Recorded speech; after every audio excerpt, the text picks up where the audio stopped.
Battle of Mirbat, the Alimo of the SAS, July 19, 1972, the Dhofar Rebellion.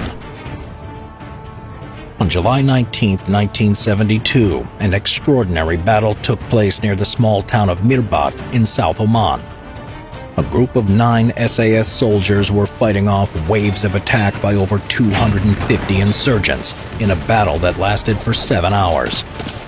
2 SAS soldiers were killed in the action, but the enemy were repelled and had to withdraw.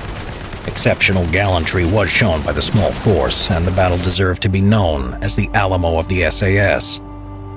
The Sultanate of Oman, or the Sultanate of Muscat and Oman as it was called before 1970, was in a state of civil war before the British SAS even came to the country. From 1963, the royal government was in conflict with the Marxist Dhofar Liberation Front, whose goal was to create an independent republic in Oman's southernmost province of Dhofar. By the late 1960s, the insurgents, supported by the communist government of Yemen, had established control over most of the province.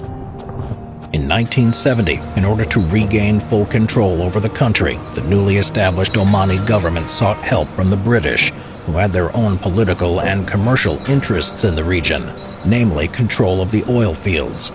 As a result of this, the British government sent troops of Special Air Service teams to Oman to help in training the Sultan of Oman's armed forces. Their activities, codenamed Operation Storm, included, among other things, intelligence support and helping to recruit and train the local Dhofaris to fight for the Sultan.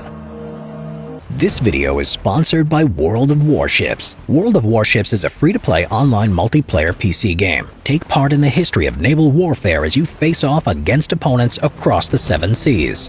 Whether you want to conquer the oceans aboard battleships, be part of a larger fleet on a destroyer or an aircraft carrier, or even attack from below in your very own submarine, you can do it all in World of Warships, and with real historical ships that have been painstakingly recreated from their original designs. Like the SAS soldiers at the Battle of Mirbat, you can fight alone or in a division with your friends, and take on the enemy in a 12 vs 12 co-op mode on maps with top-of-the-line water effects and textures that make you feel like you're really sailing. And you can enjoy newly released content every month, including warships, in-game nations, cosmetics, and ship classes including cruisers, and take on opponents with the ship's heavy artillery machinery that rivals the field guns Sergeant Laba used. In World of Warships, you can guarantee that whether you're fighting in rain or shine, there's always something new to experience. Visit the virtual dockyard where you can see recreations of not just the biggest and best warships from World War I and II, but also ship designs that never made it to being built in reality. Oh, and did I mention the game is also available on consoles? If you love the smell of salt and the sting of battle, sign up to World of Warships through our link today to get a huge starter pack that will help you launch your seafaring adventure as captain of your very own warship.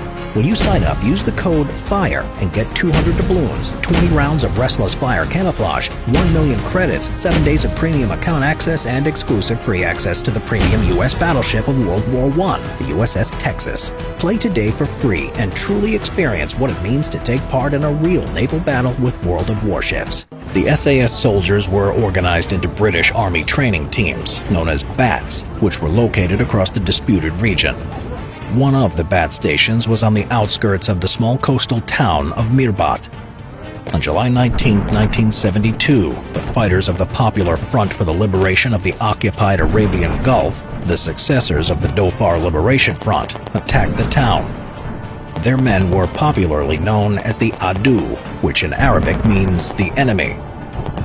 The town of Mirbat was protected by a barbed wire perimeter, which was guarded by a handful of local Dhofar gendarmerie, who were part of a paramilitary force that was formed to assist the Omani Regular Army, and also a group of 9 SAS soldiers from B Squadron.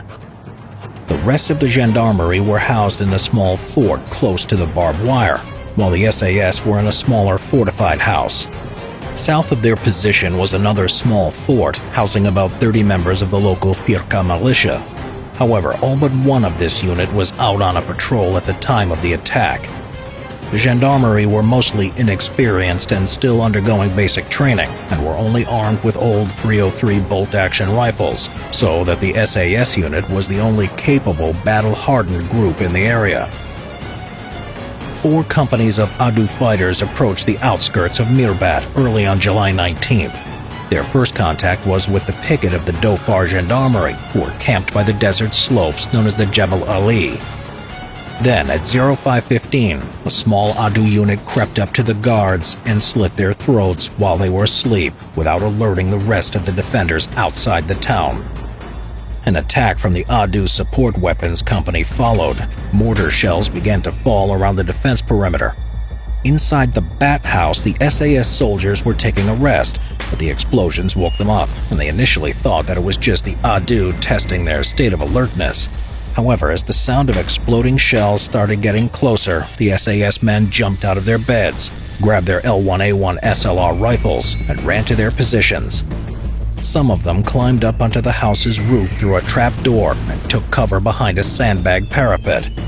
They mounted the Browning M2 50 caliber machine gun and prepared it for sustained fire. Another 2 soldiers ran behind the house to man the 81mm L16 mortar, ready to respond to the enemy barrage. Staff Sergeant Talayasi Labalaba from Fiji, simply known as Laba, left the house and ran toward the Gendarmerie fort, where there was a gun pit with a World War II-era 25-pounder artillery gun.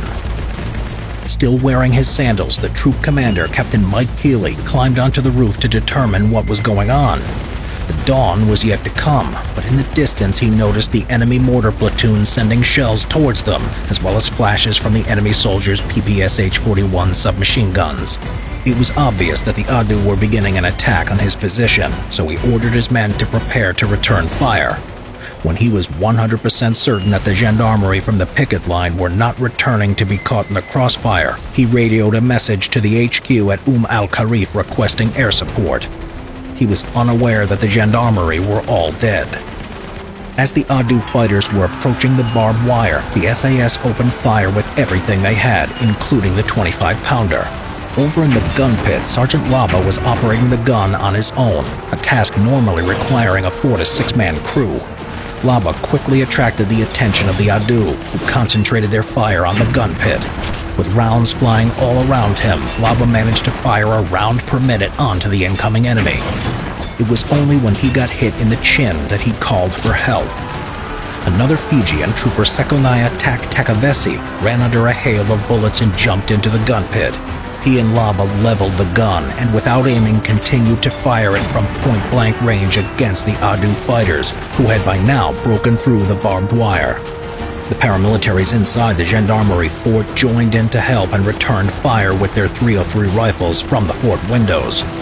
As the enemy approached the gun pit, Laba jumped out to grab the 60mm mortar, but was killed instantly when he got hit in the neck.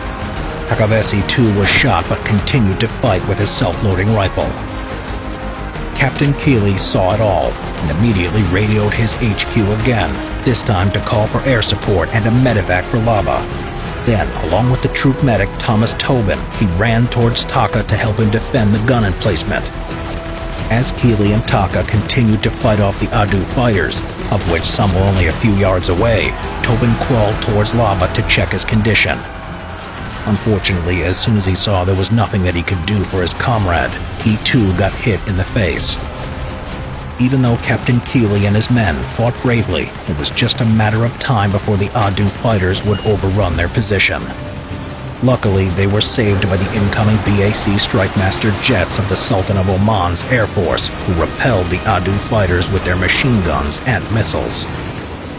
Further south, 3 Huey helicopters landed 21 SAS soldiers from G Squadron, armed with self-loading rifles, general-purpose machine guns, and M79 grenade launchers. They headed towards their comrades, suppressing the Adu fighters along the way. At the same time, the Firka militia returned from their patrol and hit the Adu from the rear. Around 12:30, they finally withdrew, and the battle was over. Only then did the helicopter land to evacuate the injured SAS soldiers.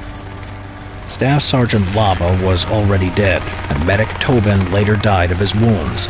Taka was severely wounded but managed to walk to the helicopter.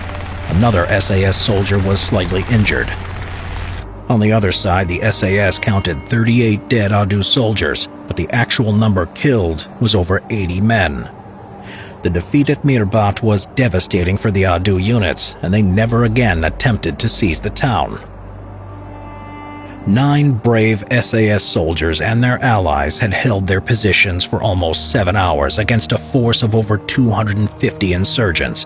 It was a truly remarkable success, but one that couldn't be publicly recognized. The British government wanted to keep its engagement in Oman as secret as possible, so the SAS men from Mirbat had to wait for 3 years to get their earned rewards. Captain Mike Keeley was awarded the Distinguished Service Order. Trooper Sekonaya Takavesi got the Distinguished Conduct Medal, and 2 other SAS soldiers received the Military Medal. And Staff Sergeant Talaasi Labalaba was also posthumously mentioned in dispatches. Many of the SAS believe that for the bravery shown in handling the 25-pounder all alone, Laba earned nothing less than the Victoria Cross. However, it was his and the gallantry of the rest of his unit that made the Battle of Mirbat one of the most heroic performances in the history of the Special Air Service. In October 2018, the Duke and Duchess of Sussex, Prince Harry and Meghan, unveiled a statue of Laba Laba in Nadi on the island of Fiji while on their Australian tour.